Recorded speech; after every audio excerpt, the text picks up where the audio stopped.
It is bobcat versus dog in a video that some describe as harassment, even cruelty. Tonight, the man behind this video tells his side of the story to Action News. Good afternoon. Thank you for joining us. I'm Nina Raditich in for Tricia Keene. And I'm Steve Wolford. Tracy Truman, a member of the Clark County Wildlife Advisory Board, is defending his actions. Since Contact 13 first exposed the video on YouTube, he's refused our comments for an on-camera interview. But today, Action News reporter Spencer Lubitz caught up with him and joins us now with more. Spencer. Steve Truman said he originally posted the video on an animal trapping website, but after it surfaced on YouTube, it generated a whole lot of controversy, with many demanding that he resign. Today, Truman met with County Commissioner Steve Sisolak to explain the story behind the video.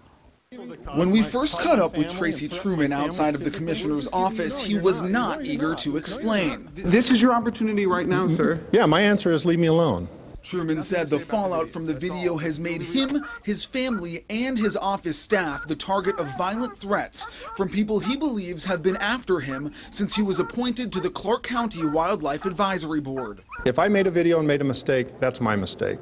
But it strikes me as ironic that people who claim to be such animal advocates have so little disregard for the personal safety of other people that they call them up and threaten their life. Since our first story aired earlier this week, viewers have described Truman's actions in the video as barbaric and morally reprehensible. One even calls for Truman to be put in the gas chamber. People in the public are free to say what they want. We disagree about politics, we disagree about religion, we certainly disagree about wildlife management. Truman had originally told Contact 13 Chief Investigator Darcy Spears that the people speaking out against the video were taking the images out of context. So I asked him to explain what happened that day in his own words. The context was that it was a video that I showed other people what I wanted a dog to do. That is, not make contact with an animal, to do two things: locate it and bark at it. And that's all the video did. That's what I showed them.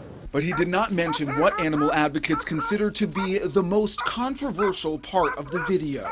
Truman holding the chain, repeatedly pulling the trapped animal back and forth in front of the barking dog.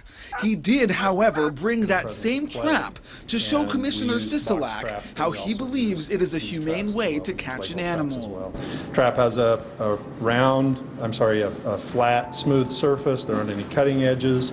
It's not designed to maim or cut. It's designed to hold the animal, and that's exactly what the trap in this case did, was simply hold the bobcat. County Commissioner Steve Sisolak said the behavior is inappropriate for someone who sits on the county's Wildlife Advisory Board. I asked him if he'd like to resign. He said no. And I said, well, if he wanted to get reappointed, I'd oppose his reappointment based on the video. Nothing personal. He's a nice gentleman. I just disagree with the video and how it was portrayed.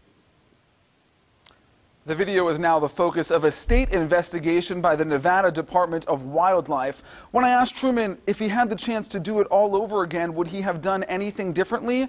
He told me he would have never posted that video in the first place. Reporting live in the studio, I'm Spencer Lubitz, Channel 13, Action News. Thank you, Spencer. And we've been hearing from a lot of our viewers about this story, coming from both sides. If you'd like to sound off, click on our Facebook or Twitter icons at the top of our homepage, ktnv.com.